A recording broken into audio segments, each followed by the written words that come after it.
అని కూడా డిమాండ్ చేస్తూ, ముఖ్యంగా ఈ రెవెన్యూలో జరిగినటువంటి కుంభకోణంలో సిట్ వేసి మొత్తం పూర్వాపరాలు బయటకు తీయాలని, దీని మీద ప్రభుత్వం ఒక శ్వేతపత్రాన్ని విడుదల చేయాలని చెప్పి కూడా డిమాండ్ చేస్తున్నాం. దీని ఇంతటితో వదలం. రేపటి అసెంబ్లీ సమావేశాల్లో కూడా ఈ అంశం మీద గట్టిగా లేవనెత్తుతాం. తప్పు మీది రైతులకు నోటీసులు ఇస్తున్నారు. రైతులకు ఎట్లా నోటీసులు ఇస్తారు? ఈ నోటీసులన్నీ వాపస్ తీసుకోవాలని. ఎందుకంటే రైతు డబ్బు కట్టిండు కనుకనే రిజిస్ట్రేషన్ చేసిండ్రు. మీ తప్పు మీదైతే శాపం రైతులకు ఎందుకు? పాపం మీది, శాపం రైతులక?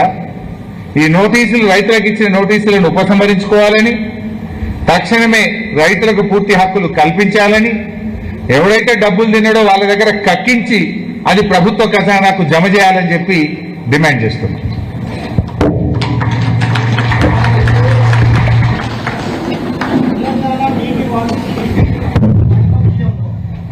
చెప్పండి సార్, క్వశ్చన్ అది.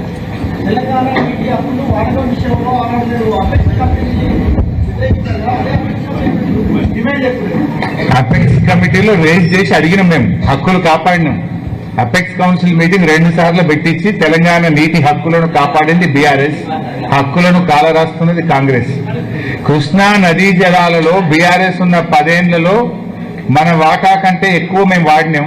కాంగ్రెస్ ప్రభుత్వం గత 12 ఏళ్ల నీటి వినియోగం చూస్తే ever lowest utilization in Krishna river. దీని మీద అసెంబ్లీలో చర్చ పెట్టండి, ఆధారాలతో సహా నేను చూపించడానికి సిద్ధం. బీఆర్ఎస్ హయాం కంటే కాంగ్రెస్ హయాంలో కృష్ణా నదీ జలాల వినియోగంలో తెలంగాణకు అన్యాయం జరిగింది. తెలంగాణ నీటి వాటాను దక్కించుకోవడంలో, వాడుకోవడంలో ఈనాటి కాంగ్రెస్ ప్రభుత్వం ఫెయిల్ అయింది.